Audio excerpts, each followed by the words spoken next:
किसी इंसान ने बोला था कि लालच बुरी बला है, और लापरवाही से क्या होता है, लापरवाही से हादसे होते हैं जो कुछ जो है टेम्परेरी इफेक्ट डालते हैं हमारी अर्थ के ऊपर, और दीगर जो है हादसा जो बस चलते रहते हैं और हम जो है उनको बर्दाश्त करते रहते हैं, और लालच से तबाही होती है।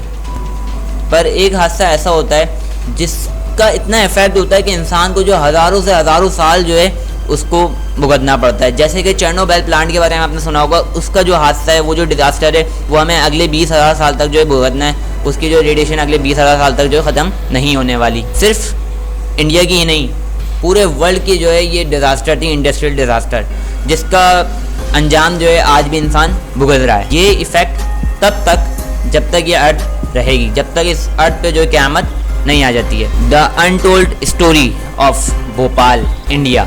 इस रात भोपाल में जो है सूरज तो निकला, अगले दिन सूरज तो निकला, लेकिन उस सूरज में जो चमक नहीं थी। Bhopal industrial gas disaster. बहुत सारी अनटोल्ड चीज़ें जो है हमारे सामने आई, जिससे हमें ये अंदाज़ा हुआ कि इंसान ही जो है ना खुद अपने पैरों पर जो कुल्हाड़ी मारता है। 2 दिसंबर 1984 की रात, ये रात भी जो है बिल्कुल नॉर्मल रातों की तरह थी, लेकिन भोपाल के लोगों को ये बात नहीं पता थी कि उनकी ज़िंदगी में जो एक बहुत बड़ी प्रॉब्लम आने वाली है। 15 साल पहले 1969 में मध्य प्रदेश में जो इंडिया का सेंटर है, उसके कैपिटल भोपाल में एक नई इंडस्ट्री इस्टेब्लिश हुई, और इस इस्टेब्लिशमेंट से, यानी कि जो इंडस्ट्री इस्टेब्लिश हुई वहाँ पे, इससे भोपाल के लोग जो है बहुत खुश थे, क्योंकि जाहिर सी बात है हर बंदे को पैसे की ज़रूरत होती है और हर बंदा चाहता है कि वो जॉब करे और काम करे, अपनी फैमिली के लिए जो है वर्क करे और उनके लिए पैसे कमाए। लेकिन इस फैक्ट्री का अंजाम बहुत बुरा हुआ। इस फैक्ट्री का नाम क्या था? Union carbide India limited. इस फैक्ट्री का बेसिक मकसद क्या था? जो खेत में कीड़े होते हैं ना, जो किसान जो कीड़ों का सामना करना पड़ता है, टिड्डियाँ आ जाती हैं, उनको मारना, उनके लिए केमिकल्स बनाना। तो इनका बेसिकली जो है काम था, जो इस कंपनी के नेम है इंडियन कार्बाइड, जो इसका नाम है सही, इसका काम ये था सिंपल। और भी दीगर काम जो होते हैं इनके मौजूद थे, इस इंडिया के अंदर पूरे मौजूद थे। यूनियन कार्बाइड में काम करने के लिए भोपाल के लोग जो है मरते थे, और कंपनी के अंदर लालच और लापरवाही दोनों थी। मशीन्स की मेंटेनेंस होगी या नहीं होगी, लेकिन प्रोडक्शन बढ़ता रहना चाहिए। एम्प्लॉयज़ की सैलरी बढ़े या ना बढ़े, उनकी सेफ्टी हो या ना हो, लेकिन प्रॉफिट है वो बढ़ता रहना चाहिए। कई सेफ्टी इक्विपमेंट्स को जो है इंस्टॉल ही नहीं किया गया है फैक्ट्री के अंदर, इंडस्ट्री के अंदर। लालच कई कंपनीज ऑनर्स को जो है अंधा कर देता है। क्या सही है, क्या गलत है और क्या ज़रूरी है, ये जानते हुए भी जो है वहाँ के वर्कर्स और वहाँ के एम्प्लॉयज़ और वहाँ के जो बड़े टॉप लेवल मैनेजर्स थे, वो पैसे के पीछे भाग रहे थे, और पैसे की लालच में लोग अक्सर जो है अंधे हो जाते हैं। बेसिकली वो कंपनी मिथाइल आइसोनेट बनाती थी, जो एक तरीके का केमिकल है। अगर मैं शॉर्ट फॉर्म में इसका नाम लूँ तो इसका शॉर्ट फॉर्म में हम नाम लेते हैं MIC। MIC is one of the most dangerous chemical for human. Union carbide company जो है वो 42 टन MIC का अपने पास प्रोडक्शन रखती थी, यानी कि 42 टन पूरे अपने टैंक के अंदर जो है केमिकल रखती थी, और ये जानते हुए भी कि शहर के लिए कितना ख़तरनाक है। लेकिन जब भी उन्होंने MIC को अपने टैंक्स के अंदर सेव किया, और बड़ी तादाद में किया, 52 टन कम नहीं होता, और प्रोडक्शन जो है तेज़ी से जारी रहे, तो इसी वजह से जो है पूरे शहर की सेफ्टी और वर्कर की सेफ्टी को इग्नोर कर दिया गया। MIC जो है ना वो पानी के साथ जो है बहुत बायोलिटिकली जो है वो रिएक्ट करता है, जो बहुत ज़्यादा ख़तरनाक है, बहुत ज़्यादा ख़तरनाक है। अगर कोई इस पानी में नहा ले, कोई इस पानी में चला जाए, तो उसकी 10 मिनट के अंदर जो मौत हो जाएगी। बिल्कुल 10 मिनट के अंदर उसके जितने भी सेल्स होंगे वो जो है DNA उसके तबाह हो जाएंगे सिंपल, और उसकी जो है वहीं पर ही मौत हो जाएगी। और ये एक तरीके की गैस भी होती है और पानी में भी सॉल्यूबल हो जाती है, यानी कि सॉल्यूशन बन जाता है पानी के अंदर भी उनका। ये फैक्ट्री, ये इंडस्ट्री शहर में एक तरीके की बॉम्ब था सिंपल। जैसे नागासाकी हिरोशिमा पे बॉम्ब गिरे थे, इसी तरीके से एक बॉम्ब था पूरे शहर के बीचों बीच जो एक बॉम्ब बना हुआ था सिंपल, जिसने MIC को रिलीज़ किया। वो जो हवा थी उसके अंदर फैला और पानी के अंदर भी गया। जब ये टैंक फटा तो 2 दिसंबर 1984 का दिन, पूरे शहर में लोगों को अनकंट्रोलेबल खांसी होना शुरू हो गई, क्योंकि जाहिर सी बात है वो जो MIC का जो केमिकल था वो पूरा एयर के अंदर जो है रिलीज़ हो गया था।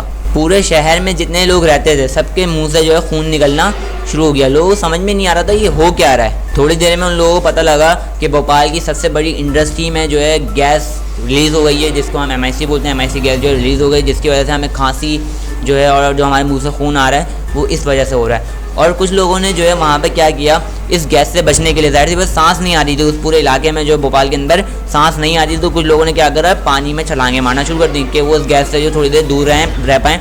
लेकिन जाहिर सी बात है MIC जो पानी के साथ जो है बहुत ज़्यादा रिएक्ट करता है, तो क्या हुआ, तालाबों में जो लाशें भिज गई, पूरी पूरी लाशें पड़ी हुई थी तालाबों में। 2 घंटे में जो है ना, जो प्लांट से गैस निकली थी MIC, वो पूरे 8 किलोमीटर के एरिया में फैल गई 2 घंटे के अंदर अंदर। और पूरे इलाके में सांस लेना जो है इम्पॉसिबल हो गया था। जो घर से दूर भाग रहे थे वो रास्ते में ही जो है मरने लगे। जिस्म से जो है ना स्किन, खाल जो है उतरना शुरू हो गई थी और आंखें जो है वो गलना शुरू हो गई थी। सबकी आंखें 2 सेकंड के अंदर, उस गैस में रहते हुए 2 सेकंड के अंदर जो है सबकी आंखें सफ़ेद हो रही थी। और तालाबों में जो है लाशों का ढेर लग गया।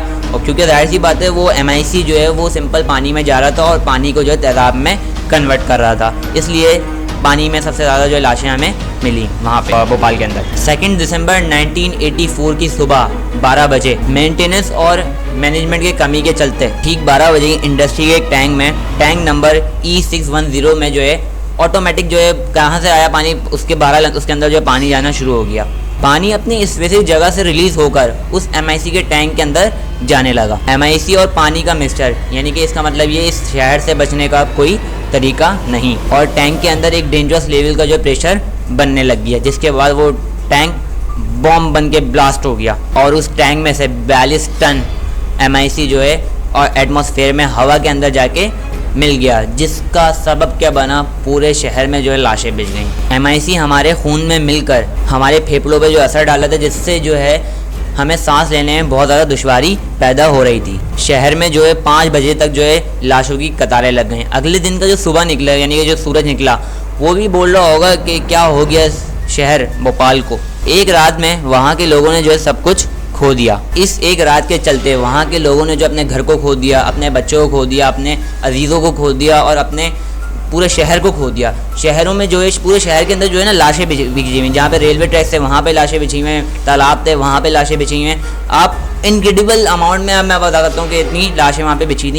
एक रात के अंदर ही 10,000 मौतें वहाँ पर हो गई थी। पूरा इंडिया जो है ना उस वक्त काँप उठा था। एक अंदाजे के मुताबिक 5,20,000 लोगों के अंदर जो है वो MIC का जो केमिकल था वो इन्फ्लुएट कर गया, उनके अंदर चला गया, जिसमें से कुछ तो बच गए, लेकिन जो मर गए वो मर गए। वहाँ के लोग कहते हैं कि जो लोग मर गए वो नसीब वाले थे, हम जो है वो बदनसीब हैं, क्योंकि उनकी जितनी भी आने वाली पीढ़ियाँ हैं वो डिसेबल पैदा होने वाली हैं, यानी कि वो अपाहिज होंगी बिल्कुल, कि यार ये कोई जो है अंधा पैदा होगा, कोई जो है पाँव माजूर होगा, किसी के हाथ नहीं हुए, किसी के जो है बाल नहीं होंगे, किसी के मतलब जो भी मसले मसाइल वहाँ पर है। और आज के दौर में भी अगर हम देखें वहाँ की फोटोज देखें तो वहाँ पर ज़्यादातर जो है डिसेबल बच्चे पैदा होते हैं। इस गैस ने जो है ना आने वाली पीढ़ी के लिए डिसेबल का जो है एक पूरा चेन क्रिएट कर दिया। ये जो मैं आपको एक नंबर बता रहा हूँ कि 5,20,000 लोगों के अंदर जो है MIC चला गया उनके अंदर, ये बात हमें गवर्नमेंट ने बताई है, लेकिन इसका जो असल अमाउंट है, इसके जो असल नंबर है वो कुछ और ही हैं।